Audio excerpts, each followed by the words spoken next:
বলতে বলতেই ভুটান এয়ারলাইন্সের একটা ফ্লাইট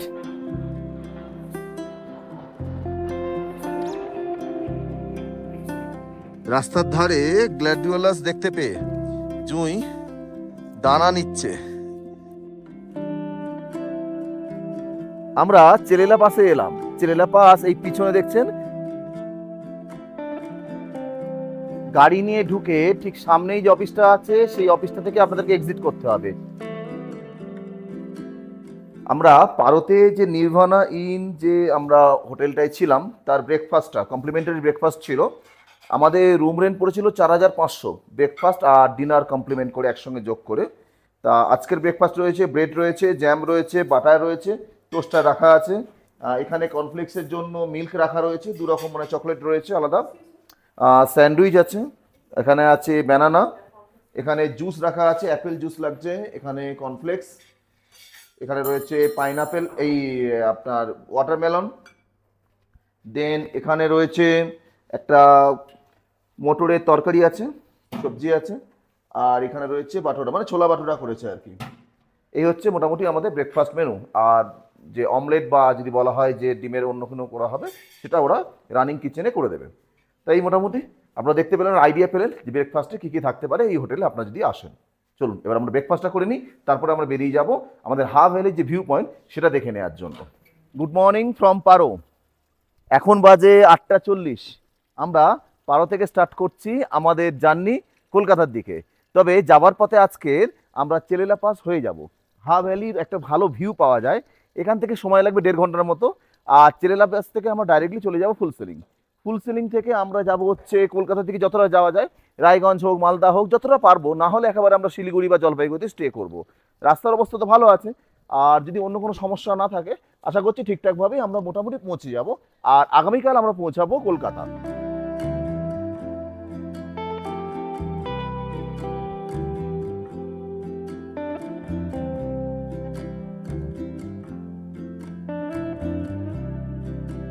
এই হচ্ছে পারো এয়ারপোর্ট, পারো নদীর ঠিক ওপারে। আমরা হাফ ভ্যালির দিকে যাচ্ছি, যাবার পথেই এই এয়ারপোর্টের সুন্দর একটা ভিউ দেখতে পেলাম। এটাই হচ্ছে টার্মিনাস এয়ারপোর্টের। ভুটানে একটাই মাত্র এয়ারপোর্ট আছে, এখানে একটা প্রাইভেট জেট দাঁড়িয়ে রয়েছে। এখন বলতে বলতেই ভুটান এয়ারলাইন্সের একটা ফ্লাইট এখানে টেক অফ করবে বলে রেডি হচ্ছে, সেই দৃশ্য আপনাদের দেখাচ্ছি। দেখুন, সবে ওটাকে তার যে এয়ারপোর্টের যে গাড়ি থাকে যা তাকে ব্যাক সাইডে নিয়ে যায় রিভার্সে, সেটাকে ডিঅ্যাটাচ করা হচ্ছে, সেটা বেরিয়ে যাচ্ছে। এবারে ফ্লাইট আস্তে আস্তে তার রানওয়ের দিকে যাবে তার ক্লিয়ারেন্স পাওয়ার পরে।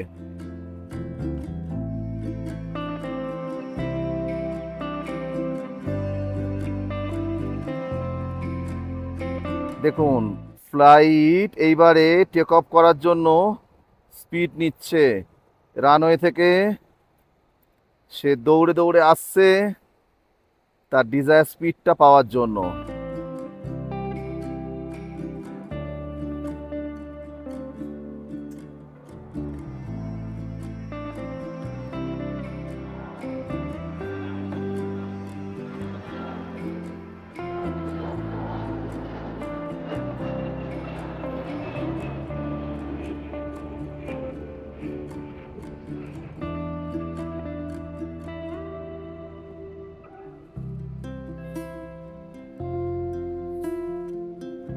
এয়ারপোর্ট থেকেই দেখুন, এই হচ্ছে পারো জং যেখানে আমরা গেছিলাম, আপনারা আগের ভিডিও দেখেছেন, টাইগার নেস্টের আগের ভিডিওটা।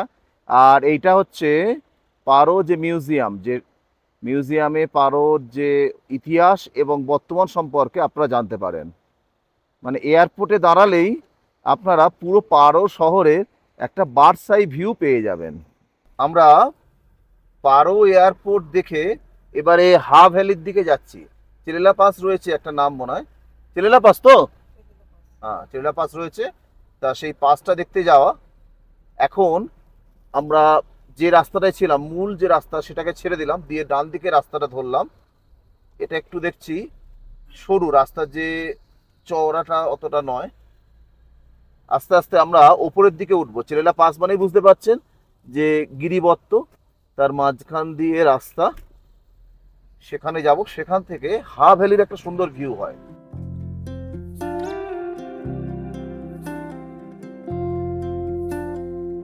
এরকম পাইন বনের মধ্যে দিয়ে আমাদের রাস্তা চলে গেছে হা ভ্যালির দিকে, চেরিলা পাসের দিকে। তা হা ভ্যালিতে আমাদের কোনো স্টে নেই, আমরা জাস্ট চেরিলা পাস অব্দি যাব, সেখান থেকে হা ভ্যালির একটা ভিউ যেরকম করলাম দেখে আমরা ব্যাক করব। তা এইদিকে অন্যদিকে যেরকম রাস্তা, মানে ভুটানের অন্যান্য রাস্তা যেরকম আমরা দেখছি বেশ চওড়া বা কিছু, এটা এক প্রকার সিঙ্গেল রোড। তাই রাস্তার মাঝে মাঝে একটা দুটো করে জায়গা ওরা ছেড়ে রেখেছে সেখানে গাড়ি পাস করবার জন্য। না হলে অন্য দিক থেকে যদি গাড়ি আসে, গাড়ি নামাতে হবে নিচের দিকে, এবং খুব বেশি জায়গাও সেখানে নেই। আর আমাদেরকে চেরিলা পাস ঘুরে আমাদেরকে আবার আরো ব্যাক করতে হবে। পারো ছাড়া উপায় নেই, আমাদের পারো টাচ হয়েই আমাদের আবার ফুল সিলিং যেতে হবে। আমরা যখন স্টার্ট করলাম পারো থেকে, সেখান থেকে আমাদের যে হা ভ্যালির ভিউ পয়েন্ট আছে তার ডিস্টেন্স দেখাচ্ছিল ওই 38 কিলোমিটার। সমস্যাটা হচ্ছে মাঝে একটা রাস্তা ওরা দেখালো, সেই রাস্তাটার কোনো অস্তিত্ব নেই। মানে গুগল যেটাকে দেখালো যে ডাইরেকশনে আমাদের যেতে হবে, তার কোনো অস্তিত্ব নেই। তাই নর্মাল যে আমাদের পন্ডি হা যে হাইওয়ে আছে, মেন একটাই রাস্তা যেটা দেখছে, এটাকে হাইওয়ে ওরা বলছে, এটা দিয়েই আমরা যাচ্ছি। তবে গুগলের থেকে ডিস্টেন্সটা এর বেশি আছে, 38 দেখালো, এখানে আলটিমেটলি আমাদের যেতে হচ্ছে 45 কিলোমিটার্সের মতো, সময় লাগবে 1.5 ঘন্টার আশেপাশে। তা এখন যেটা আছে, আমরা টার্ন তো ঘুরছি, ঘুরতে ঘুরতে একটা জিনিস আমার মিসেস বললো, ওর বেশ নজরে এসছে, আমার অতটা লক্ষ্য হয়তো পড়েনি। আমরা অন্যান্য যে সমস্ত হিল স্টেশনগুলোতে যাই, থেকে সিকিমে বা দার্জিলিং, কালিম্পং, আমাদের যা আছে কার্সিয়াং, আমাদের in and around West Bengal বা সিকিমের যেগুলো যাচ্ছি, সেখানে মানুষের মধ্যে যে মেলামেশার যে ব্যাপারটা, সোশ্যাল লাইফ যতটা আমরা দেখি, তাই জন্যই হয়তো ওখানে মল সিস্টেম তৈরি হয়েছে এবং মার্কেট প্লেস গুলো বেশ জমজমাট। লোকেদের সেই একটা আমরা বাঙালি যেটা বুঝি আড্ডা কালচার, পাহাড়ে এসেও দেখি এই স্থানীয় মানুষেরা সেই আড্ডা কালচারের মধ্যেই আছে। তারা নিজেদের মতো করে ঘুরছে ফিরছে, গল্প করছে, নিজেদের মতো করে একটা সোশ্যাল লাইফ লিড করছে। ভুটানের শান্তিপ্রিয় ধর্মপ্রাণ মানুষ তারা, কিন্তু তাদের মধ্যে সেই সোশ্যাল লাইফটার আমার মনে হচ্ছে একটু অভাব আছে, অথবা আমাদের চোখে সেটা ধরা পড়েনি। রাস্তার ধারে দেখুন গ্ল্যাডিওলাস রয়েছে গাছ, গাছগুলো এখন তো এক প্রকার মানে অর্ধমৃত অবস্থায় রয়েছে। যখন সিজন আসবে, তা এখানকার সিজন মানে হচ্ছে এপ্রিল মে মাস, এখন তো শীতের শুরু এক প্রকার, ভুটানে পড়ছে, শীত আসছে, তাই গাছগুলো আস্তে আস্তে হাইবারনেশনে চলে যাচ্ছে। এপ্রিল মে মাসে আসলে এইসব জায়গায় একটা অসাধারণ মানে ফুলের উপত্যকা, ভ্যালি অফ ফ্লাওয়ার্স এর মতো একটা ভিউ তৈরি করবে। মানে যাত্রাপথ আমরা এখন যেটা পাচ্ছি, এপ্রিল মে মাসে যদি কেউ আসে তার কাছে সেটা থাকবে একটা উপরি পাওনা। হা ভ্যালি আর আমাদের বাকি আছে ওই 7-8 কিলোমিটারের মতো। তো একটা সুন্দর রাস্তার একটা জাংশনে এসে পৌঁছালাম, তাই ভাবলাম সেটা আপনাদেরকে দেখাই। আর যে গ্ল্যাডিওলাসের কথা বলছিলাম, পিছনে সেই সমস্ত গাছগুলো রয়েছে। রাস্তার ধারে গ্ল্যাডিওলাস দেখতে পেয়ে জুঁই দানা নিচ্ছে, গাছের দানা প্লাস্টিকে করে ভরে নিচ্ছে, ওর ইচ্ছা সেগুলো গিয়ে বাড়িতে গাছ করবে। প্রচুর ফুটে রয়েছে, এই যে হচ্ছে মানে ফুল ফুটে সে দানা রয়েছে, আর এইভাবে ভরে নিচ্ছে।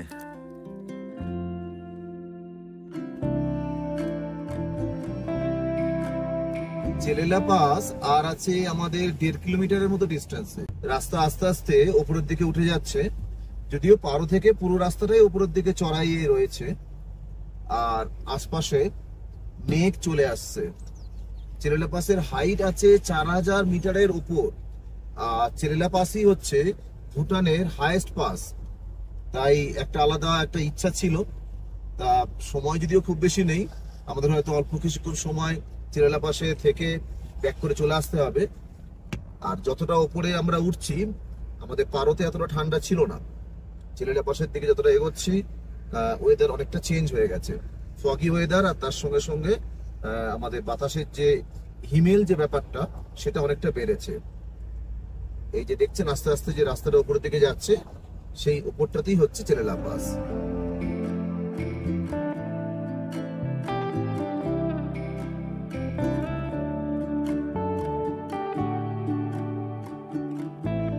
আমরা চেলেলা পাসে এলাম। চেলেলা পাস এই পিছনে দেখছেন একটা মোমেন্টের মতো করা রয়েছে। এর হাইট রয়েছে 3988 মিটার। আমার পিছনে রয়েছে হা ভ্যালি, আর ঠিক তার উল্টো দিকে এই দিকটা হচ্ছে পারো। মানে চেলেলা পাস হচ্ছে হা আর আমাদের পারো যে উপত্যকা, এর মাঝের অংশ, মানে বর্ডার বলা যেতে পারে। এখানে আর একটা সুন্দর রয়েছে মনেস্ট্রি রয়েছে ওপরের দিকে, এখানটায় যাওয়া যেতে পারে। তা ঠিক আছে, ওভারঅল ভিউ। আমরা হয়তো উপরটা উঠবো না, কারণ ওয়েদারও আস্তে আস্তে একটু যেন কিরম ক্লাউডি হয়ে আসছে, আর আমাদেরকে অনেকটা পথ ট্রাভেলও করতে হবে।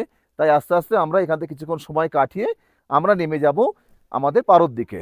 পারো হয়ে আমরা ফুল সিলিং ব্যাক করব। এই যে নিচে ঘরবাড়িগুলো দেখছেন, এগুলোই হচ্ছে হা ভ্যালির ঘরবাড়ি। আর সেখানে যেতে গেলে এই রাস্তাটা ধরতে হবে। এই যে রাস্তাটা চলে যাচ্ছে, এই রাস্তা দিয়ে চলে যেতে হবে আপনাদেরকে হা ভ্যালিতে। ডিস্টেন্স আছে এখনও প্রায় 35 কিলোমিটার। আমাদের এই হচ্ছে চেলেলা পাস, এই রাস্তা দিয়ে আস্তে আস্তে নেমে যাবে। হা ভ্যালি কিন্তু আবার নিচুর দিকে, মানে পারো যেরকম নিচুতে আমরা উঠে এলাম, চেলেলা পাস অনেকটা উঁচু, হা ভ্যালি আবার নিচুর অংশ। অনেকে তাদের ট্যুর প্ল্যানে হা ভ্যালি রাখেন ভুটান ট্যুরে। যদি আপনার সাথে সময় থাকে, আপনারা একদিন হা ভ্যালিতে স্টে করতে পারেন। কয়েকটা থাকার জায়গা আছে, আশা করি ভালো লাগবে সেই জায়গাগুলো।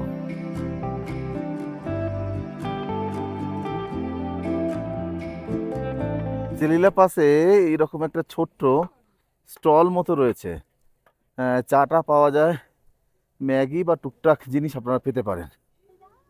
ভুটানে এসে এই প্রথম আমরা দাঁড়িয়ে পড়লাম। তা এটা ট্রাফিক জ্যাম নয়, এখান থেকে একটু ভিউটা আগে দেখুন।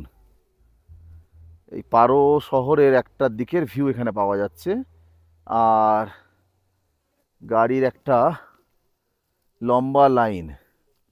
সামনে রাস্তার কাজ হচ্ছে, সেই জন্যই মেনলি গাড়ি এখন আটকে রেখেছে। পারো ঢোকার আগেই যেরকম বললাম, একটা জ্যামের মাঝখানে পড়েছিলাম। জ্যামটা বললাম রাস্তা হচ্ছে বলে, এই যে দেখুন রাস্তা তৈরি হচ্ছে, তাই জন্য আমাদের প্রায় এখানে 40-45 মিনিট দাঁড়াতে হলো। দেখুন নতুন রাস্তা হয়েছে, সবে ওরা পিচটা দিয়েছে আর কি, এর ওপরে ওরা বিটুমিনটা ফেলবে। ঠিক আছে, দূরের রাস্তা এরকম তো টুকটাক হতেই পারে। এবার চলুন আস্তে আস্তে আমরা পারো হয়ে ফুল সিলিং এর দিকে যাই। আমরা বন্ডে এসে পৌঁছালাম। তা আমাদেরকে আর পারো শহরে যেতে হবে না, আমরা এদিক থেকে একটা রাস্তা রয়েছে, যে রাস্তা আমাদেরকে পারো শহরকে বাইপাস করে পারো ফুলসিলিং যে হাইওয়ে আছে, মানে মেনলি থিম্পু ফুলসিলিং হাইওয়ে, আর আমাদের পারো রাস্তাটা গিয়ে সেখানে মিট করিয়ে দেবে। এই সামনে নদী রয়েছে, এই পারো চু বা পারো নদী, সেটা পার হয়ে আমরা ওই রাস্তার সঙ্গে, যেটা পারো শহর থেকে আসছে, সেখানে আমরা মিট করব। এখানে সামনে দেখুন একটা গোল চক্কর মতো রয়েছে। ভুটানে এরকম প্রচুর গোল চক্কর আছে। আর একটা বেশ ভালো লাগলো, খুব বেশি ট্রাফিক পুলিশ কিন্তু নেই, তাও খুব সুন্দরভাবে সবাই গাড়ি চালাচ্ছে। আর যদি জেব্রা ক্রসিং দিয়ে কেউ পাস করে, গাড়ি যতদূরই থাকুক না কেন, স্পিডেই থাকুক না কেন, সে দাঁড়িয়ে পড়বে। এটাও কিন্তু বেশ আমার ভালো লেগেছে। আর গাড়ি যখন কোনো এই জেব্রা এই দিয়ে কোনো গোলচক্কর দিয়ে টার্ন নিচ্ছে, তখন অন্যদিকের গাড়ি দাঁড়িয়ে পড়ে। মানে এরা অনেক ধীর স্থির ভাবে মানে গাড়ি চালায়, এবং জীবনও খুব শান্ত, খুব সহজভাবে এবং খুব স্লোলি চলছে আর কি। তো সেটাই একটা আমাদের শেখার আর কি। আমরা যদি কিছুটা এখান থেকে শিখে নিয়ে যেতে পারি, তবে শিখে নিয়ে কলকাতা ঢোকার আগেই মনে হয় ভুলে যাব, কারণ ন্যাশনাল হাইওয়ে যা অবস্থা আর কি। আর আমাদের জীবনে এতটাই স্ট্রাগেল এদের সঙ্গে, হয়তো সেই জন্যই চিন্তা ভাবনা বা সেটাকে চিন্তা ভাবনাটাকে কার্যকরী করার ক্ষেত্রে অনেক প্রতিকূলতা রয়েছে। তবু যদি টুকটাক কিছু কিছু কাজে লাগানো যায়।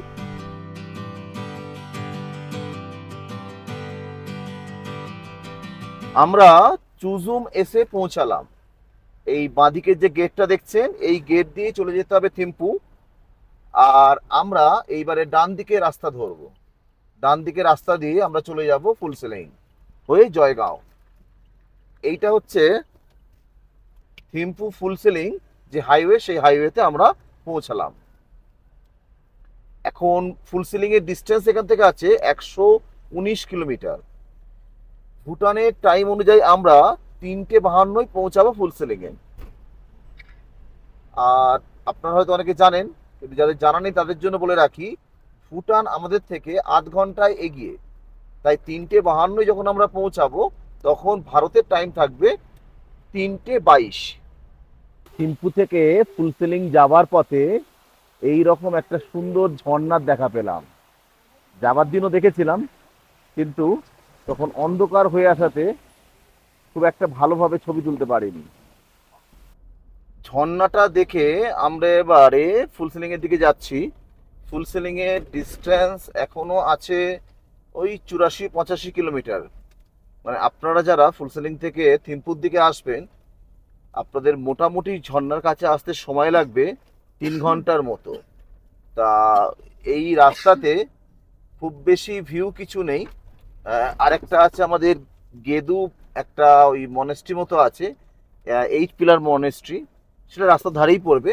সেটাও আপনাদের দেখাচ্ছি। যাবার পথে একটু আগে গেদু আসবে, সেখানে আপনারা দেখতে পাবো। আমরা গেদু এসে পৌঁছালাম। গেদু এদিকার মধ্যে মানে ভুটান থিম্পু, মানে থিম্পু থেকে ফুলসেলিং এর মধ্যে অন্যতম একটা বড় শহর আর কি।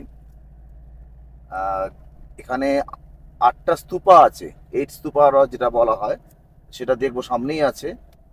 আর পড়াশোনার ক্ষেত্রে গেদুতে অনেকে আসেন পড়াশোনার জন্য, যেরকম আগের ব্লগ আমি দেখিয়েছি, বিজনেস স্কুল পর্যন্ত এখানে রয়েছে। আমরা এই রাস্তাটা দিয়ে এলাম। এই রাস্তাটাই আসছে পারো বা আমাদের থিম্পু থেকে। আর গেদু যেরকম বললাম পেরালাম। আর এই হচ্ছে গেদু স্তূপা। রাস্তাটা দুভাগ দিয়ে যাচ্ছে, এই দিক দিয়ে আসছে আর এদিকে আমরা চলে যাব। তো চলুন এবার গেদু যে মানে 8টা স্তূপা আছে সেগুলোকে একটু দেখে নিই।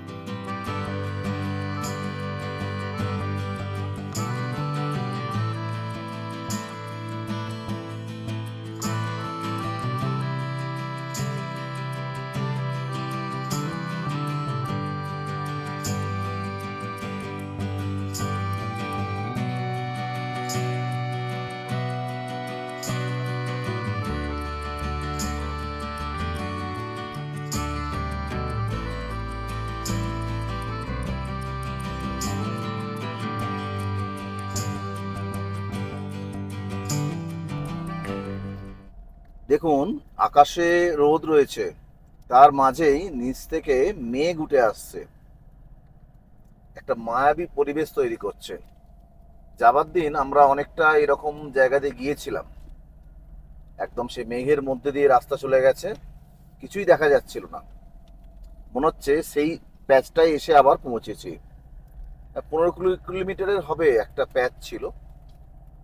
তা যদিও আসার সময় অনেকটা রাত হয়ে গেছে, মানে দেরি হয়ে গেছিল দুপুরের পরে, তা আজকের একটু আগে যাচ্ছি।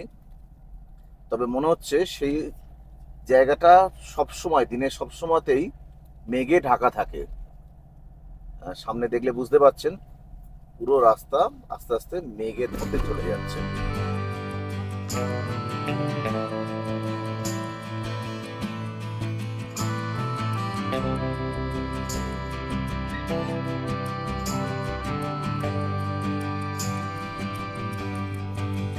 আমাদের এখানে আরেকবার চেক ইন করতে হবে, করার পরে আমরা ফুলসেলিং এ ঢুকতে পারবো। ওই এসডিএফ এর কাগজটা দেখা আর গাড়ির কাগজটা দেখাতে হয় আর কি, মেনলি তাই কাজ। আমরা ফুলসেলিং এ এলাম। আবার এখানে ইমিগ্রেশনটা করতে হবে। যাবার সময় যা যা হয়েছিল বলছে, আমাদের যে এসডিএফটা রয়েছে সেটা দেখিয়ে কাগজপত্রটা কমপ্লিট করে, মানে চেক ইন হয়েছে, এটা চেক আউট হবে আর কি। আমরা এক্সিট করব এখান থেকে। তা এই বাঁদিকেই রয়েছে ইমিগ্রেশন অফিস, যেখানে সেদিনের একটা বড় অংশ কেটেছে, প্রায় ঘন্টা দুয়েক সময় লেগেছিল। তা আজকে সেইখানে যাব। তবে এই লাইনটা যেটা দাঁড়িয়েছে এখন, এটা হচ্ছে ওই চেকপোস্ট থেকে গাড়িগুলো চেক টেক করে ইন্ডিয়াতে ঢোকায়। মানে সামনেই যে গেটটা রয়েছে ওটাই হচ্ছে ইন্ডিয়ার গেট, আমাদেরকে ওই গেটটাই পার হতে হবে। তার আগে এই একটা লাইন রয়েছে, লাইনটা পার হয়ে আমরা ইমিগ্রেশন সেন্টারে ঢুকতে পারবো। ভুটান থেকে বেরাবার আগেই ভাবলাম ডিজেলটা ভরে নিই, কারণ ডিজেলের দাম এখানে কম। যাবার দিনে 58 টাকা সামথিং ছিল, আজকে দেখছি 62 টাকা সামথিং দাম আছে। তা এই দামে তো আর আমরা ইন্ডিয়ায় গিয়ে পাবো না, মানে জাস্ট পাঁচিলটা পেরোবো, ইন্ডিয়ায় ঢুকবো, তেলের দাম হয়ে যাবে ডিজেলের 92-93 টাকার মতো দাঁড়িয়ে যাবে। তাই যতটা সম্ভব তেলটা নিয়ে নিই। গাড়ি নিয়ে ঢুকে ঠিক সামনেই যে অফিসটা আছে সেই অফিসটা থেকে আপনাদেরকে এক্সিট করতে হবে। ওরা ওই এক্সিট কাগজের ওপরে আপনার যে এসডিএফ এর ওপরে এক্সিট স্ট্যাম্প লাগিয়ে দেবে। আর যেহেতু আমি গাড়ি নিয়ে এসেছি তাই আমি গাড়ি নিয়ে বেরোবো, ওদেরকে ওই দিক দিয়ে একদম পুরো যে পাঁচিল তার বাইরে বের করে দিয়েছে। এবার চলুন গাড়ি নিয়ে আস্তে আস্তে বেরিয়ে যাই ভুটান থেকে ইন্ডিয়াতে।